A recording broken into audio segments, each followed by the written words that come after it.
Assalamualaikum. Waalaikumsalam. Selamat pagi Pak Heru. Gimana ini Pak Edi? Mohon maaf ya, saya Aca Habibi, ini mahasiswa Fakultas Pertanian dan Perikanan Universitas 17 Agustus. Ya, kami dari jurusan Agrotek. Pada kesempatan ini berkunjung ke tempat Pak Heru di UPJA Tanik Makmur dalam rangka tugas dari mata kuliah pemulihan tanaman. Siap. Ini tentang persilangan padi. Oh siap Pak Edi, nanti ya mudah-mudahan kita bisa membantu semaksimal mungkin untuk jenengan. Lebih enaknya kita ngobrol di dalam aja yuk. Siap nih, Mas Tenun. Ayo, Cak, Bi, Pak Heru. Terkait dengan pemulihan tanaman, di sini persilangan padi. Kira-kira yang bisa Pak Heru jelaskan, kenapa sih harus dimuliakan, apa harus disilangkan? Kemudian apa itu persilangan padi? Kemudian tujuan dari itu apa, mekanisme dari persilangan padi itu seperti apa? Mungkin bisa dijelaskan sama Pak Heru. Iya, terima kasih Pak Edi. Jadi tujuan utamanya melakukan persilangan dari seorang pemulia melakukan persilangan itu yaitu adalah tujuannya adalah untuk peningkatan produksi sebenarnya. Tujuan utamanya. Karena apa? Dengan berbagai kendala atau masalah yang kita hadapi sekarang ini, penyempitan lahan pertanian, kesuburan tanah, itu membuat dan apa yang menjadi masalah adalah kebutuhan masyarakat kita, bangsa kita. Jumlah penduduk semakin meningkat, tetapi untuk apa kebutuhan penyediaan bahan makanannya berkurang seperti itu. Jadi bagaimana dari yang awalnya misalkan tanaman padi itu 1 hektar bisa misalkan 5 ton, 6 ton, bisa menjadi 7 atau 8 bahkan 10 ton. Kalau tentang penyilangan itu seperti apa? Jadi penyilangan itu adalah apa ya? Proses dari melahirkan satu varietas baru dengan memadukan 2 indukan yang harapannya dari 2 indukan yang memiliki kelebihan-kelebihan atau keunggulan ini bisa diturunkan ke anaknya, bukan kekurangan-kekurangannya. Ada seperti padi itu dia pulen, dia produksinya tinggi, tetapi dia tidak tahan dengan serangan hama penyakit seperti itu. Kemudian ada yang satu, dia itu sangat tahan terhadap hama penyakit, tapi dia itu tidak pulen, nasinya tidak enak lah, tidak disukai masyarakat. Tapi umurnya genja, yang tadi yang pulen umurnya panjang seperti itu. Bagaimana nanti mendapatkan varietas baru, dia itu bisa pulen, malah hasil panennya banyak, tahan terhadap serangan hama penyakit, umurnya genja. Sehingga yang sekarang ini seperti program pemerintah yang dulu ada kita tanam petani, ada IP 200, ada IP 300, bisa sampai IP 400. Jadi 1 tahun bisa panen 4 kali, tanam 4 kali, panen 4 kali, Pak. Itu seperti itu ya. Jadi pada intinya adalah persilangan itu mendapatkan varietas-varietas baru, varietas lebih unggul, yang unggul, mungkin untuk memperbaiki dari induan-induan yang sudah ada, varietas baru didapat, ini untuk meningkatkan hasil produksinya. betul. Yang nanti akan ini menjadi penyangga atau cadangan produk stok beras kita mungkin. Betul. Menyambung dari pertanyaan Pak Edi tadi, Pak, saya ingin tahu bagaimana mekanisme persilangan padi di sini itu seperti apa? Oke. Jadi kalau istilahnya caranya ya Mbak ya. Jadi kita di persilangan itu ada indukan, ada 2 indukan, ada pejantan dan betina. Nah, pejantan ini tujuannya adalah untuk membuahi yang betina. Nah, yang betina ini nantinya yang kita siapkan hanya dalam 1 batang itu hanya berapa bulir. Tidak semua 1 batang itu kan bisa sampai 100 sampai 200 bulir. Nanti kita sisakan hanya mungkin paling banyak ya 8 bulir lah. Nah itu ketika sudah masa keluar bunga, untuk kita dari yang betinanya ini kita jadikan sebagai calon bakal varietas baru. Jadi kita ambilkan benang sari dari yang pejantan, kita kawinkan di situ di betinanya. Tetapi dalam mengawinkan itu harus ya dulu kapan dia bulir padi itu membuka untuk siap dikawini. Nah di saat itu baru kita kawinkan seperti itu. Jadi tidak semudah kita tinggal memadukan dua indukan langsung jadi, tidak ada waktu dan jumlah varietasnya jumlah bulirnya tidak boleh terlalu banyak, karena dia untuk inbrida bukan hibrida ya. Inbrida itu bisa mengawini sendiri betinanya. Seperti itu. Kalau yang hibrida aman, hibrida itu betinanya tidak bisa mengawini sendiri. Jadi perlu memang dikawinkan. Kalau tidak dikawinkan dia akan gagal, batal seperti itu. Oh, seperti itu ya, Pak. Baik Bapak, mungkin ada kendala atau tantangannya di varietas tadi itu apa saja, mungkin bisa dijelaskan? Jadi dalam proses penyilangan itu tidak semerta-merta langsung jadi. Dari tantangan yang dihadapi di situ, kendalanya adalah kita harus tahu betul jam berapa waktunya dia itu bisa dikawinkan. Nah, itu penting. Kalau dia itu tidak membuka, ya juga tidak bisa dikawinkan. Nah, itu satu. Dan dalam proses perkawinan itu, setelah dibuahi dan jadi bulir padi, tidak semerta-merta langsung melahirkan satu varietas baru. Itu dalam saat setelah kita semaikan lagi, kita bibit lagi, kita tumbuhkan, itu nanti akan muncul beberapa varietas baru. Tidak hanya satu, nanti muncul beberapa varietas yang nanti harus kita pilih yang mana yang sesuai dengan yang kita harapkan, yang kita cita-citakan, yang kita niatkan. Oh, saya pinginnya yang agak pendek tapi bulirnya panjang, atau ya saya pingin yang agak panjang, nanti ada daunnya sudung sehingga tidak mudah burung itu makan. Itu kita lihat seperti itu, dan itu tidak bisa kita dapatkan sekali itu semua keinginan kita, tidak bisa. Mesti ada nilai plus dan ada sedikit negatifnya nanti, kekurangannya. Tapi nanti mana yang kita pilih? Kadang-kadang bisa sampai ada 7 sampai 12 bahkan lebih varietas baru yang akan muncul. Nah, setelah itu di pertama kita panen, kita ambil lah satu, misalkan dari A dan B melahirkan C, D, E, F, G, H. Ya, kita ambil yang H, misalkan oh kita cocok yang H ini, kayaknya sesuai dengan harapan saya. Kita tanam. Nanti masih akan ada lagi varietas baru lagi yang keluar. Tetapi sudah sekian persen, tinggal sedikit. Nah, sampai nanti kita tanam lagi, kita seleksi lagi seperti itu sampai dia benar-benar rata.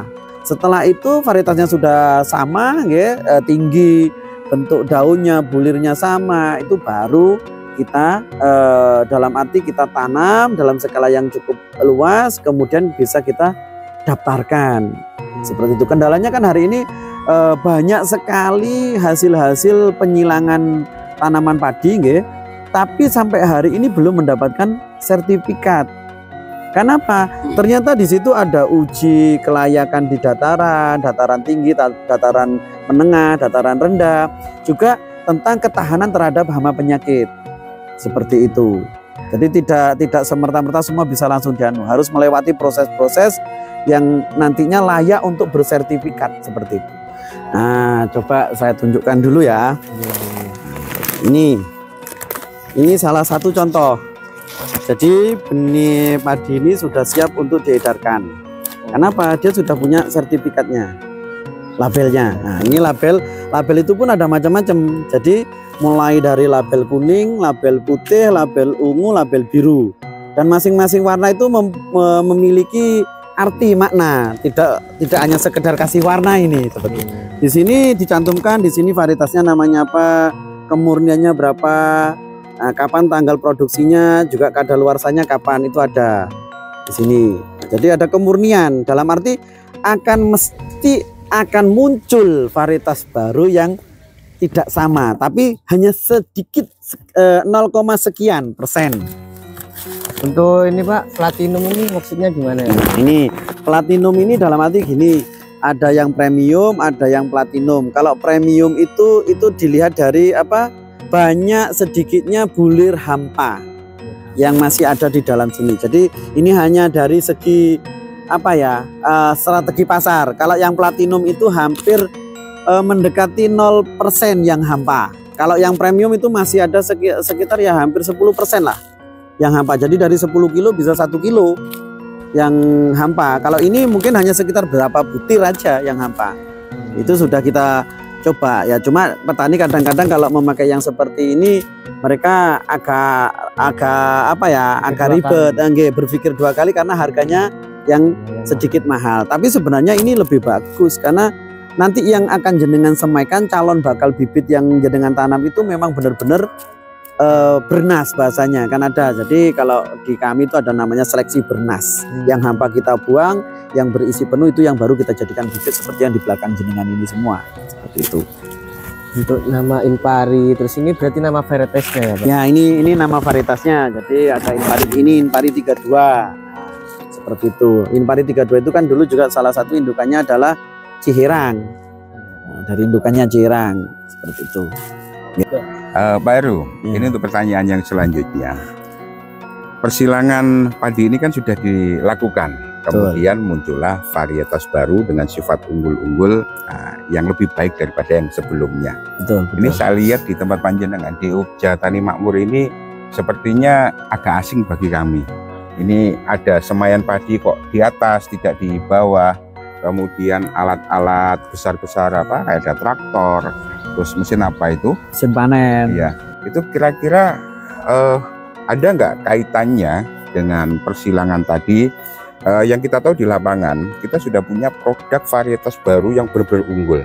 Tapi kenyataannya yang jadi di lapangan hasilnya tidak sesuai hasilnya. Itu ada kaitannya nggak dengan ini? Baik, ya. Gini Mas Edi. Jadi kalau kita hanya memberikan bibit yang unggul, bibitnya sudah unggul ini. Tapi cara budidayanya tidak sesuai dengan cara budidaya. Jadi kalau di Ugja ini kita lebih menekankan bagaimana dengan bibit yang sudah bagus, hasilnya juga bagus. Bahkan lebih bagus dari yang diharapkan. Seperti itu. Nah, kalau petani kan biasa dari budidaya, dari mulai yang bibit usia tua, ya, 30 hari ke atas, terus cara pengambilannya dari lahan dicabut, dipukul, kalau bahasa orang Jawa itu didaut ya.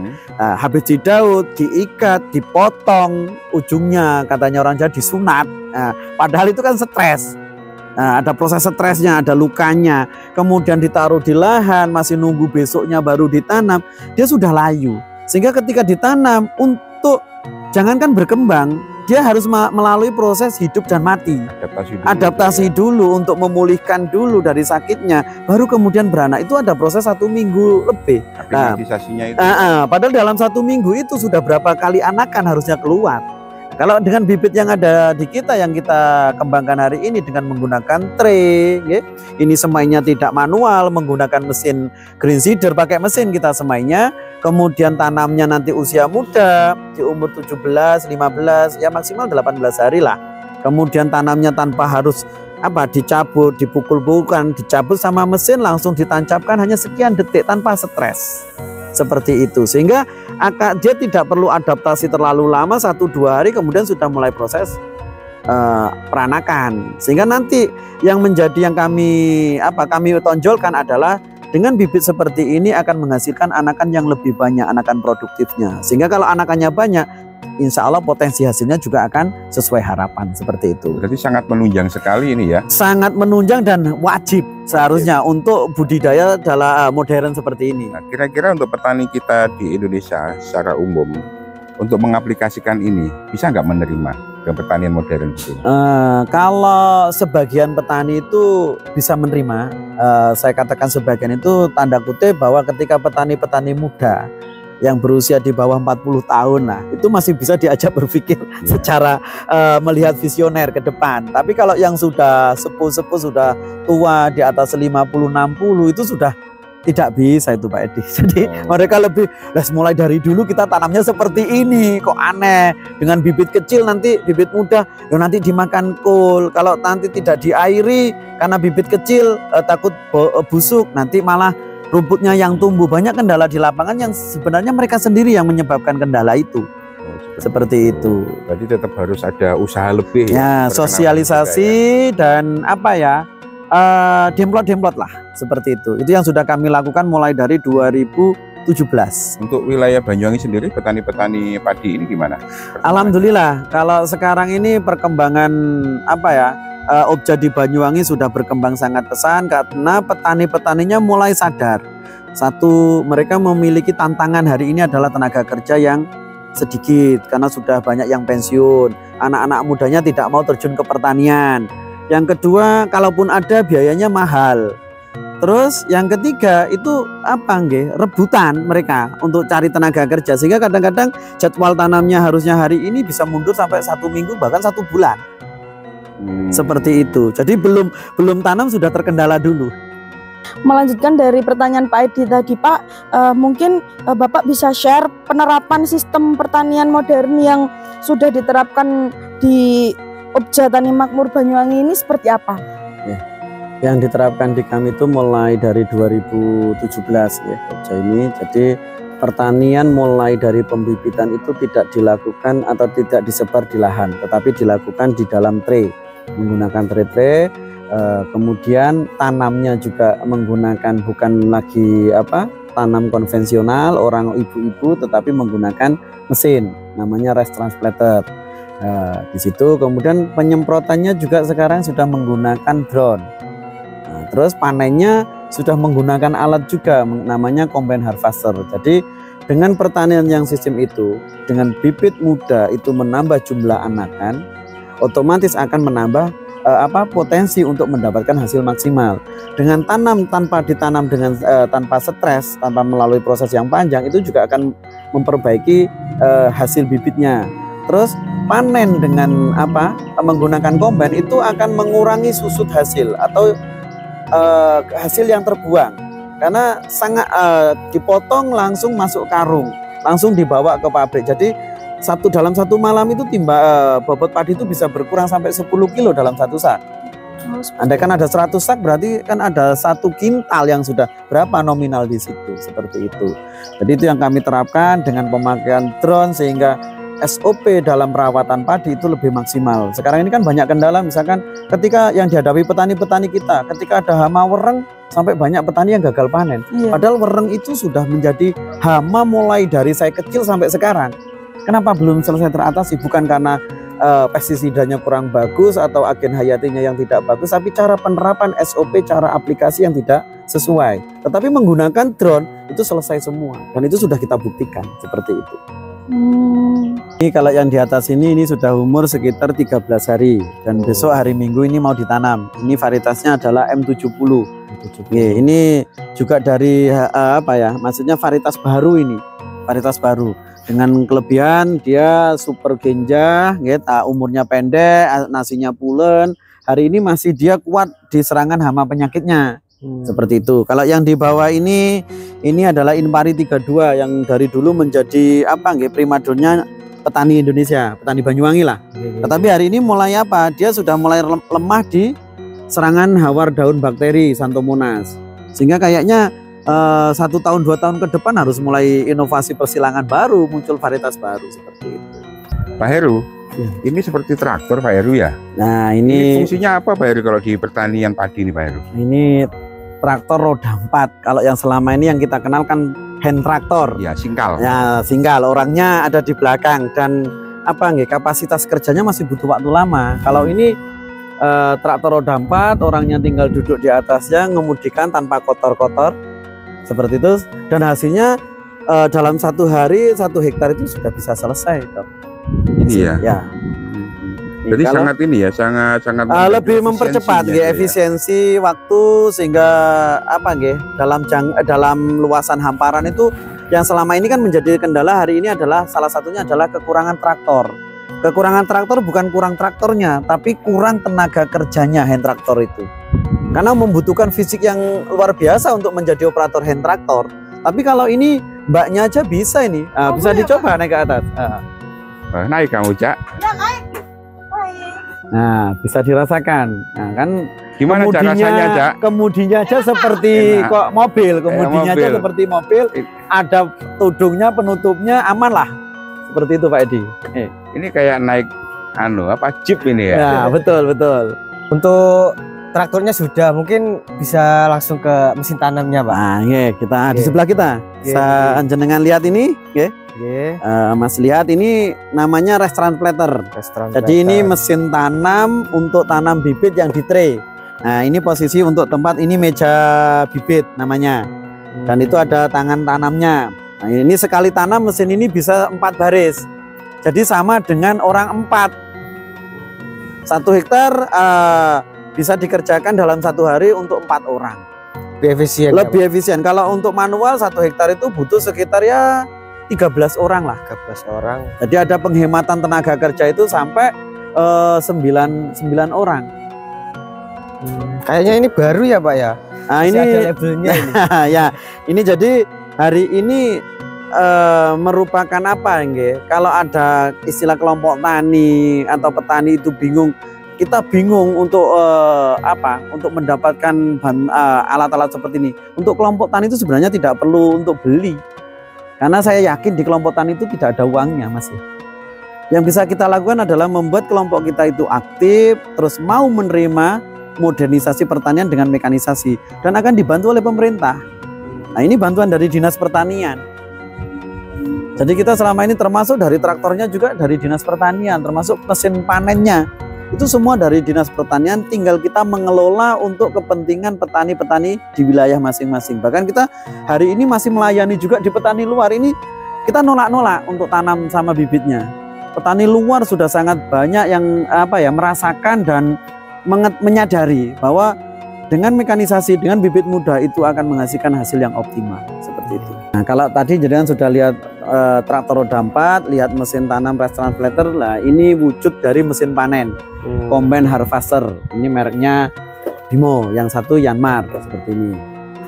Sekali giling langsung jadi. Ya, jadi sekali masuk ke lahan, potong dalam sekian detik sudah masuk ke karung di sana. Lebih efisien. Lebih efisien, lebih cepat dan lebih lebih hemat dari kehilangan bobot sama kehilangan jumlah tonase seperti itu.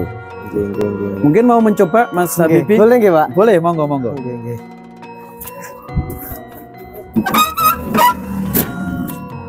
Widih, keren banget ini traktornya. Gimana, Bi?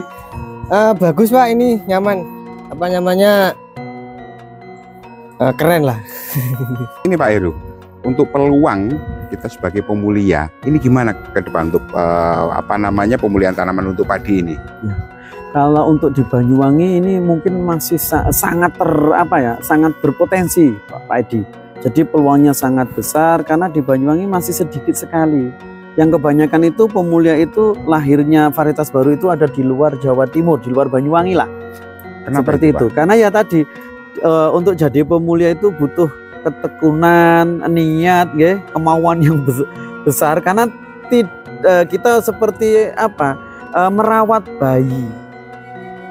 bayi sampai bayi itu bisa jalan atau bisa duduk minum makan gitu, seperti itu. Karena tidak semua yang kita lakukan dalam persilangan itu akan menghasilkan sesuatu yang kita harapkan. Kadang juga ada kegagalan di situ dan butuh tahapan waktu yang begitu panjang. Tetapi ketika jenengan sukses di situ melahirkan satu varietas baru seperti sekarang misalkan M70 atau BK01 menjadi luar biasa, menjadi sesuatu yang viral dan bisnis yang luar biasa di situ. Harganya masih hari ini masih lebih tinggi daripada harga benih-benih yang lama. Seperti itu. Tuh, peluangnya berarti masih bagus. Masih sangat bagus untuk di Banyuwangi. Tuh, Habibie, Aca, ini ilmu yang bagus dari Pak Heru ya. Kita sebagai mahasiswa pertanian harapannya mampu melanjutkan petani-petani Indonesia ya, yang muda, yang semangat. Baik, terima kasih Pak Heru atas waktunya nggih. Mohon izin sehat selalu buat Pak Heru dan keluarga. Amin. Terima kasih Pak Edi. Pak Aca, Mas Habibie. Monggo, assalamualaikum. Waalaikumsalam warahmatullahi wabarakatuh.